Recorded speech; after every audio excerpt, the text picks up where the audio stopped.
Hii ndio sababu ya sisi kuletwa kwenye hii dunia, kuja kusimamisha ibada, kuja kumwabudu Allah azza wa jalla, kuja kujitengezea janna yetu kwenye hii dunia.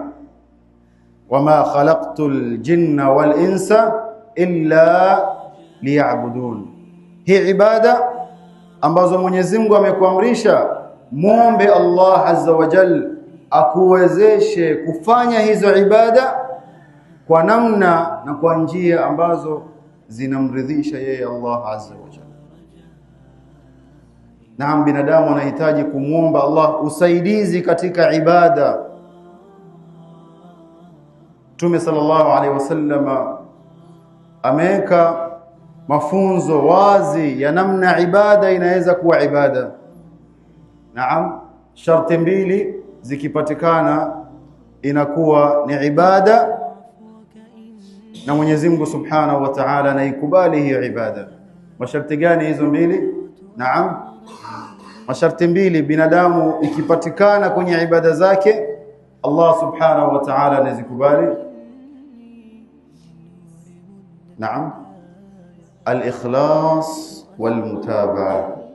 Sikize vijana, sharti mbili daima zilazimiane katika ibada zako. Bila hizi mbili utakuwa unajisumbua kufanya ibada. Lazima zipatikane sharti hizi mbili.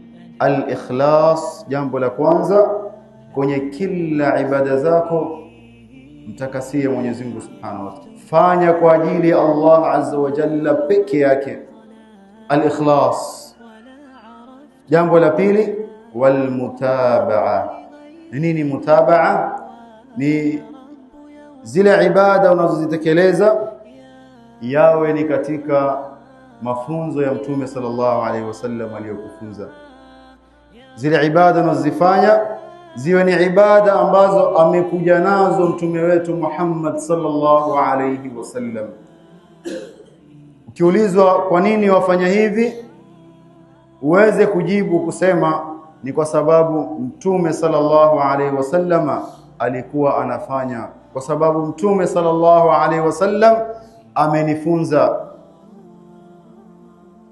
Ibada zako zitakuwa katika hali nzuri. Al-ikhlas wal mutabaa ipatikane kwenye ibada zako zote.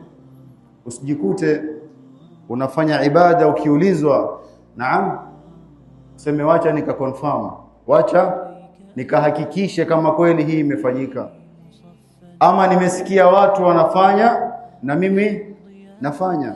La, usiwe hivyo. Muislamu anamwabudu Allah Subhanahu wa Ta'ala kwa ilmu, kwa basira. Allahumma a'inni ala dhikrika wa shukrika wa husni ibadatik.